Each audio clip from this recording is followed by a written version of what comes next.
சூரிய கிரகணத்தை நினச்சி பயப்பட வேண்டிய அவசியம் இல்லை. பரிகாரம்னு பெருசாக செலவு செய்ய வேண்டிய அவசியம் இல்லை.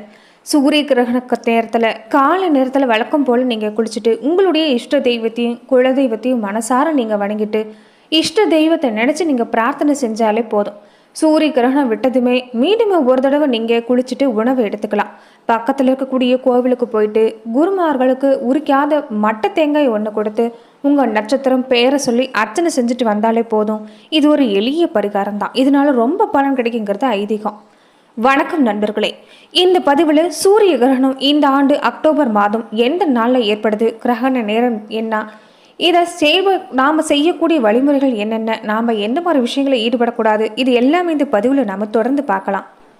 2024 ஆண்டோட 2வது, அது மட்டும் இல்லாமல் கடைசி சூரிய கிரகணம் அக்டோபர் 2 அன்னைக்கு இருக்குது.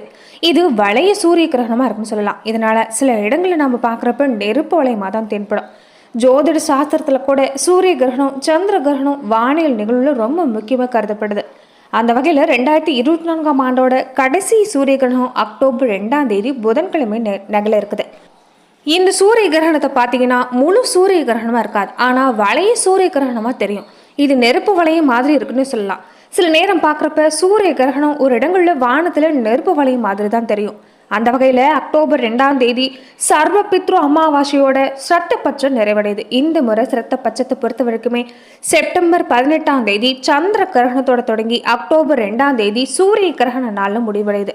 சூரிய கிரகணத்தை பொறுத்த வரைக்குமே இந்தியாவில் தென்படுமா இல்லையா, இது சரியான நேரம் என்ன, இது எல்லாமே நாம் தொடர்ந்து இந்த பதிவில் பார்க்கலாம். அதுக்கு முன்னாடி நீங்கள் இந்த சேனலுக்கு புதிவராக இருந்தால் இந்த சேனலை மறக்காமல் சப்ஸ்கிரைப் பண்ணிவிட்டு ஒரு லைக்கும் பண்ணிவிட்டு பின்தொடர்ந்து வாங்க பார்க்கலாம்.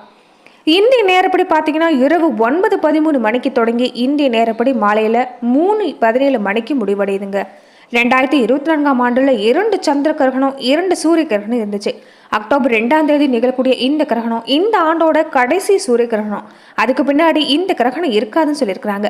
விஞ்ஞானிகள் சொல்றபடி என்னன்னு பார்த்தீங்கன்னா சூரியன் சந்திரன் பூமிக்கு நேர்கோட்டு வரப்ப இந்த வானியல் நிகழ்வு தான் சூரிய கிரகணம் சொல்லப்படுது. அந்த வகையில் இப்போ நகழக்கூடிய இந்த 2024 ஆண்டோட கடைசி வளைய சூரிய கிரகணம் இந்தியாவில் தென்படாது. மற்ற நாடுகளில் தென்படக்கூடிய வாய்ப்பு இருக்குது. அப்படி பார்த்தீங்கன்னா பசிபிக் பெருங்கடல், தென் அமெரிக்கா, அர்ஜென்டினா, பிஜி, சீலி மற்றும் பிற பகுதியில் பார்க்க முடியும். ஜோதிடர்கள் கூற்றுப்படி சொல்லக்கூடிய விஷயம் என்னன்னா சூரிய கிரகணத்துக்கு 12 நேரத்துக்கு முன்னிருந்தே அது முடிவு வரக்கூடிய காலம் சோத காலம்னு சொல்றாங்க. இந்த காலகட்டத்தில் பொறுத்த வரைக்கும் சுப காரியங்களுக்கு தடை செய்யப்பட்டிருக்கிறதா சொல்லப்பட்டது. கோயில்களில் கதவு மூடு இருக்கும். அதே மாதிரி கிரகணம் எங்கே தெரியலையோ அங்கே சோத காலம் செல்லாதுங்கிறத உண்மை. அந்த வகையில் பார்த்தீங்கன்னா இந்தியாவில் இது கிரகணம் தென்படாது. அதனால சூத காலமும் செல்லாதுங்கிறதுல இந்திய நாட்டில் இருக்கக்கூடிய மக்கள் நீங்கள் கவலைப்பட வேண்டிய அவசியம் இல்லை. இந்த சூரிய கிரகணத்தை பற்றி நீங்கள் வருத்தப்பட வேண்டிய அவசியமும் இல்லை. மேலுமே பொதுவாகவே ஒரு சூரிய கிரகணம் ஏற்படுதுன்னா என்ன மாதிரி விஷயங்களை நீங்கள் செய்யலாம், செய்யக்கூடாதுங்கிறது இந்த பதிவில் நீங்கள் மேலுமே தெரிஞ்சுக்கிட்டா உங்களுக்கு பயனுள்ள வகையில் இருக்கும். மேலுமே தொடர்ந்து நாம் எந்த விஷயங்களை செய்யணும் செய்யக்கூடாதுங்கிறத நம்ம பார்க்கலாம். சூரிய கிரகணம் ஏற்படுறப்ப 4 யாமத்துக்கும், அதாவது 12 மணி நேரத்துக்கு முன்னாடியும், சந்திர கிரகணத்துக்கு முன்னாடியும் 3 யாமத்துக்கும், அதாவது 9 மணி நேரத்துக்கு முன்னாடியும் உணவு சாப்பிட்றத நிறுத்திக்கணும். 7 வயசுக்கு உட்பட்ட குழந்தைகளாக இருந்தால் 70 வயசுக்கு உட்பட்ட பெரியவங்களாக இருந்தாலும் சரி, இது விதிவிலக்கு இல்லைன்னு சொல்லலாம். முடியாதவங்க பொறுத்த வரைக்குமே ஒரு திரவ உணவை நீங்கள் தாராளமாக சாப்பிடலாம். கிரகண காலத்துக்கு முன்னாடி சமைச்ச உணவை கிரகணத்துக்கு பின்னாடி சாப்பிடக்கூடாது. இது சாஸ்திரத்தில் சொல்லப்பட்டிருக்குங்க. அதே மாதிரி நீர், இந்த வேக வைக்காத உணவுப் பொருளை 1-2 தர்ப்பப்புள்ள போட்டு நீங்கள் வச்சிடணும். இது கிரகண தோஷம் ஏற்படாத மாதிரி தடுக்குங்கிறது ஒரு ஜோதிட சாஸ்திரம் மட்டும்தான். அதே மாதிரி கிரகண நேரத்தில் நாம் தூங்கக்கூடாதுன்னு சொல்லியிருக்கிறாங்க. கிரகண நேரத்தை நேரடியாக நம்ம கண்ணால் பார்க்கக்கூடாது. இது ஜோதிட ரீதியாக மட்டும் இல்லை, அறிவியலாளர் சொல்லக்கூடிய கருத்துமே இது தான். ஏன்னா வெறும் கண்ணால் நம்ம பார்க்கும்போது நம்ம கண்கள் பாதிக்கப்படக்கூடிய விஷயங்கிறது அதிகமாக இருக்கும். அதே மாதிரி இந்த கர்ப்பஸ்திரீகளாம், இந்த கர்ப்பிணியாக இருக்கக்கூடிய பெண்களாக இருக்க பொறுத்த வரைக்குமே இந்த காலத்தில் கிரகணங்களை பொறுத்த வரைக்கும் மேனியில் படாத மாதிரி தான் பார்த்துக்கணும். கிரகணம் தொடங்கும் போது முடிஞ்ச பின்னாடி கட்டாயமாக எல்லாருமே குளிக்க வேண்டியது அவசியம். கிரகண காலத்தை பொறுத்த வரைக்குமே தர்ப்பணம் செய்கிறது தான் ரொம்ப ரொம்ப விசேஷம். அந்த வகையில் பொறுத்த வரைக்குமே இந்த ஆண்டு வரக்கூடிய இந்த அமாவாசை தினங்களில் தர்ப்பணம் கொடுக்கறது, இந்த கிரக நேரத்தில் கொடுக்கறது ரொம்ப ரொம்ப விசேஷம். தகப்படார் இல்லாதவங்க இந்த நேரத்தில் தர்ப்பணம் செய்கிறது மூலமாக எல்லா தோஷத்திலும் இருந்து விடுபட முடியும். பிறப்பு, இறப்பு, தீட்டு இருக்கிறவங்க கூட கிரகணத்தின் போது நீங்கள் தர்ப்பணம் செய்யலாம். தாராளமாக இந்த விஷயங்களை செய்யலான்னு ஜோதிட சாஸ்திரத்தில் சொல்லப்பட்டிருக்குது. அதே மாதிரி கிரகண நேரத்தில் நீங்கள் இறைவனை நினைச்சு பூஜிக்கிறது ரொம்ப சிறப்பான விஷயம். இந்த காலத்தில் ஒரு முறை செய்யக்கூடிய மந்திர ஜபங்கிறது பன்மடங்கு நமக்கு பலனை தரும். இந்த வாய்ப்பை நீங்கள் சரியாக பயன்படுத்திக்கிறது தான் உங்களுக்கு சிறந்ததுன்னு சொல்லலாம். அதனால் முடிஞ்ச வரைக்குமே அமைதியாக நீங்கள் ஒரு இடத்துல உட்காந்து ஜபம் செய்ய தொடங்கலாம். குறிப்பாக கர்ப்பிணி பெண்கள் தனிமையில் அமர்ந்து இறைவனோட நாமத்தை நீங்கள் சொல்லிட்டு இருக்கிறப்ப கருவில் இருக்கக்கூடிய குழந்தைக்கு ரொம்ப நன்மை பயக்குங்கிறது தான் இதில் சிறந்த விஷயம்னு சொல்லலாம். அதே மாதிரி கிரகண நேரத்தில் தானம் கொடுக்கறது ரொம்ப ரொம்ப சிறப்பான விஷயம். சூரிய கிரகணத்தப்ப கேதுவுக்கு பிரியமான தானங்கள் கொடுக்கறது தான் விசேஷம். அந்த வகையில் நம்ம பார்க்குறப்ப இந்த கோதுமை, கொள்ளு, உளுந்து, தேங்காய், பழம் இது எல்லாமே நீங்கள் தானம் செய்கிறது நல்லது. கிரகணத்தில் எந்த நட்சத்திரக்காரங்களை பாதிக்குங்கிறத தெரிஞ்சுக்கிட்டு அதுக்கேற்ற மாதிரி நீங்கள் பரிகாரம் செய்கிறது ரொம்ப அவசியங்க. ஒரு நாளைக்கு நிகழக்கூடிய சூரிய கிரகணம் யாருக்கெல்லாம் பாதிப்பை ஏற்படுத்துங்கிறத நீங்கள் தொடர்ந்து தெரிஞ்சுக்கிட்டு பயன்படுறது நல்லது. அதே மாதிரி பரிகாரம் சொன்னாலே மேலே சொன்ன மாதிரி தான், பெருசாக நீங்கள் எந்த செலவுமே செய்ய வேண்டிய அவசியம் இல்லை.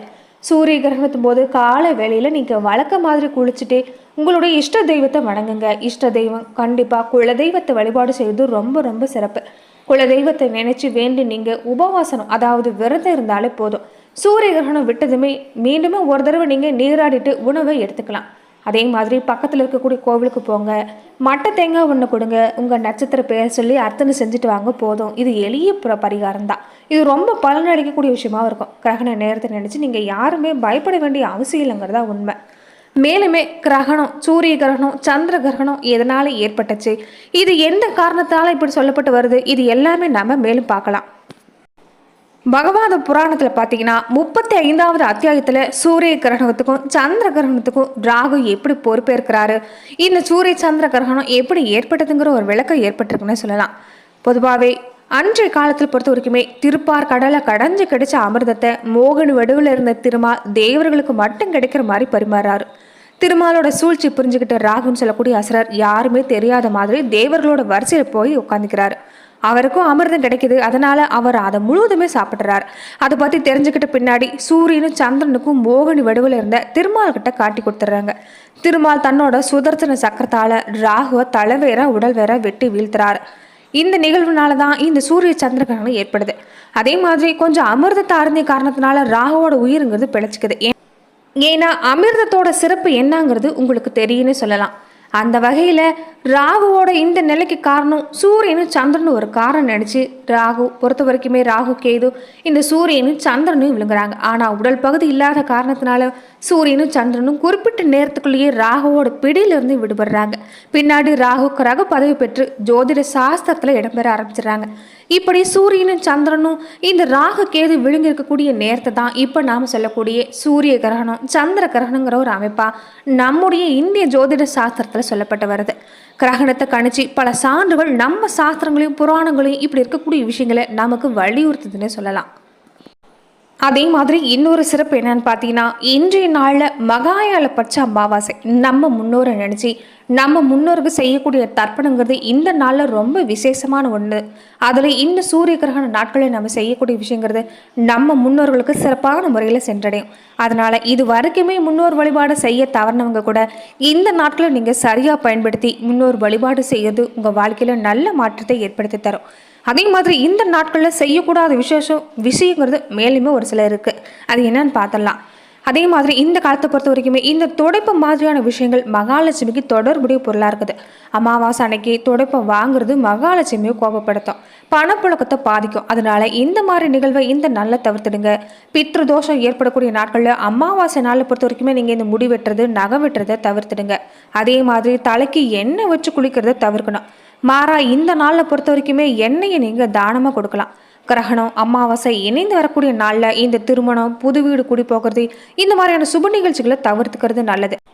மற்றபடி இந்த கிரகண நேரத்தை பொறுத்த வரைக்குமே நீங்கள் வழிபாடு செய்கிறது, யாகம் நடத்துறது, மந்திர ஜபம் செய்கிறது, நம்முடைய மதச்சடங்குகளை செய்கிறது இது எல்லாமே மங்களகரமான பலனை தான் தரும்.